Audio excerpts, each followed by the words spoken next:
What's up, guys? It's Mr. Fit to Flourish, and today I'm going to be talking about auction market theory. So, what is that? It's just a description of how the markets move and why. So, this goes for commodities, crypto, equities, derivatives, all that good stuff, option stocks, cryptocurrency, all that stuff. Okay, and this is going to be basic breakdown. All my stuff I try to keep simple as possible, but it teaches you these complex concepts that you should just know, like when it comes to trading.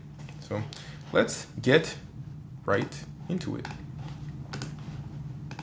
So the first thing you should know about markets is that number one, you have buying and selling, you have supply and you have demand. Okay, so if there's too much supply in the market, then there's going to be very little demand because there's too much of something. Now, if there's very little supply, there's going to be a lot of demand of that thing because it's something that's a hot commodity. So like if we say that, hey, there's a limited amount of gold, and people are going to be like, oh, I want it, and that's going to drive prices up. Okay, if there's a lot of gold everywhere, like it was just like water, then it would be like $1 for a gallon of gold because it would be just like water, right? It'd be super cheap. So that's how supply and demand work. Just keep that in mind. So when prices are getting driven higher, it's going to be because of demand or because of an event. So like if Tesla says they're going to have an event, prices start to go higher. Okay. If there's earnings coming up, prices usually start to go higher. This is an uptrend, is bullish. So you get higher highs and higher lows. Now, if something really bad happens, a bad event, and they're like, oh, there's going to be war, and it's going to cause this company to fail or something crazy, something stupid like that. But anything that causes price to go down, that's bearish. Okay, that's a downtrend. All right. So lower highs, lower lows. Now, what is auction market theory anyways? What is that? What is AMT? And how does price really move? So auction market theory is a framework that governs how assets or equity prices respond to market events. Okay, so the main thing here is that price is going to move in the markets based on an event. So usually stocks are just trading sideways, and then something happens that causes price to go up or to go down. Okay, so that's why people are like, oh, like the charts don't matter. Like some people are like, oh, technicals don't matter, because technicals do matter because it's a history of how the price is moving and like why it's moving and how much it moves. Technicals really do matter. Okay, but fundamentals matter as well because things like events or the direction of the company CEO changing, like things like that can cause prices to go up or down dramatically. Okay, so an event needs to take place for price to move dramatically, usually. Well, most of the time. So anyways, here's a breakdown of the key concepts. So price usually trades at a fair value. So it's just like, okay, $5. Like, hey, I'm buying for $5, selling for $5. Buy five. So it's trading at a fair value that's agreed upon by buyers and sellers as an optimal price. Market events like earnings, reports, news, or unexpected incidents impact prices significantly. So in an imbalanced market, prices move directionally in search of new buyers or new sellers. Prices eventually reestablish fair value, repeating the cycle. While balanced markets see prices closely aligned with fair value. So in a balanced market, that just means we're trading sideways. We're consolidating. Okay, trading sideways is balanced. Nothing's happening. Okay, when there's imbalance, price is shooting in one direction or the other. Okay. So here is an example. We're going to talk about an example here. So usually, like price would be trading down here at this fair value, and then a market event happens that shoots price all the way up. Price will trade up there for a little bit, and then something will happen to cause price to come back down. Okay, and what does that look like? Well, an example is, hey, price is at a fair value before Michael Jordan announces record sales, projections, and earnings. Okay, so price is trading, and then he says, oh, we have record sales, we have record earnings, guys. The company is doing really good. The price spikes as buyers seek a new fair value. So price stabilizes around this high, this new fair value, until a subsequent market event causes a reversal back down. So that means sellers are coming in, new sellers come in, and the price drops down to a new fair value, which is usually higher than the previous fair value. This is called the Fibonacci retracement, which is usually about 61.8% of the initial move. So 61.8% down. Buyers re-enter at this lower point, propelling the price higher than the previous highs.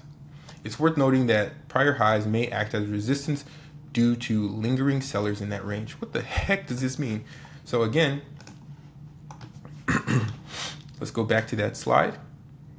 So again, we have price trading down here, and then Michael Jordan says, hey, we have record earnings, record sales, and then people are like, oh, I'm buying the stock. There's a huge demand for this stock, so it starts to rip to the upside.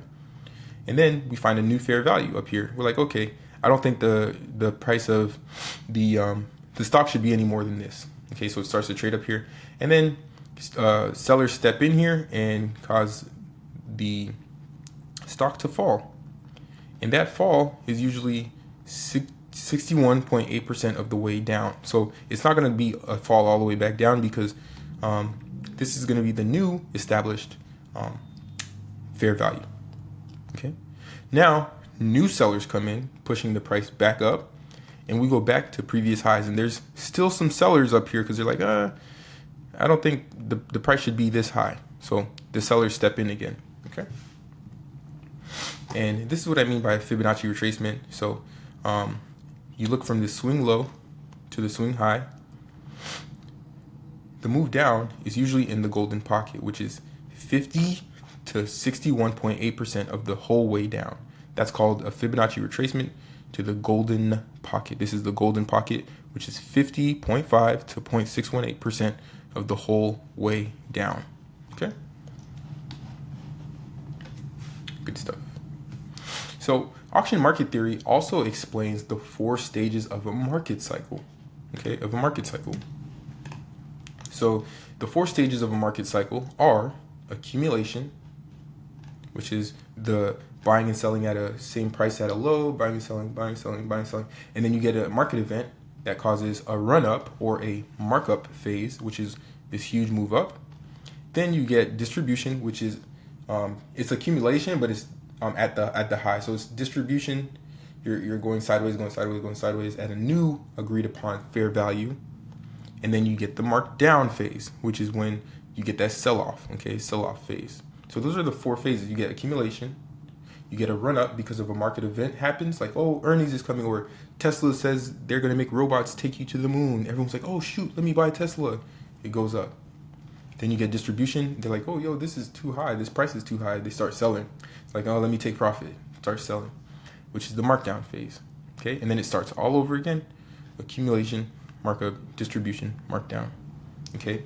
AKA accumulation, run up, distribution, sell off. Okay, you can call it either one. But those are the 4 phases of a market cycle, which is explained really well by auction market theory, where price trades at a fair value. Then a market event takes place, causes the stock to rip. That stock is in search of new sellers. Sellers step in, goes down. Now that stock is in search of new buyers. New buyers who are like, oh, I missed out last time, let me get it this time. They step in and push price back up. All right. So that is a brief explanation of auction market theory and a market cycle, the 4 stages of a market cycle. This is a major pattern. Again, we're talking about chart patterns. These are major patterns that you need to know and understand. So the 4 phases of a market cycle, you'll hear that only from like universities or people who actually trade stocks or actually know stocks really well, professional traders. You won't hear it on like the SMC, ICT, the weird stuff.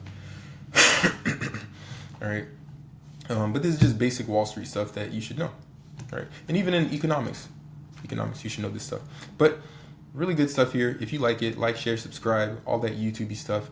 Let me know if you want to see more in this series, and I will drop more videos. This is part 4 of this chart pattern series. It's your boy, Mr. Fit to Flourish, and I'm out. Good morning, welcome to the Fit to Flourish podcast.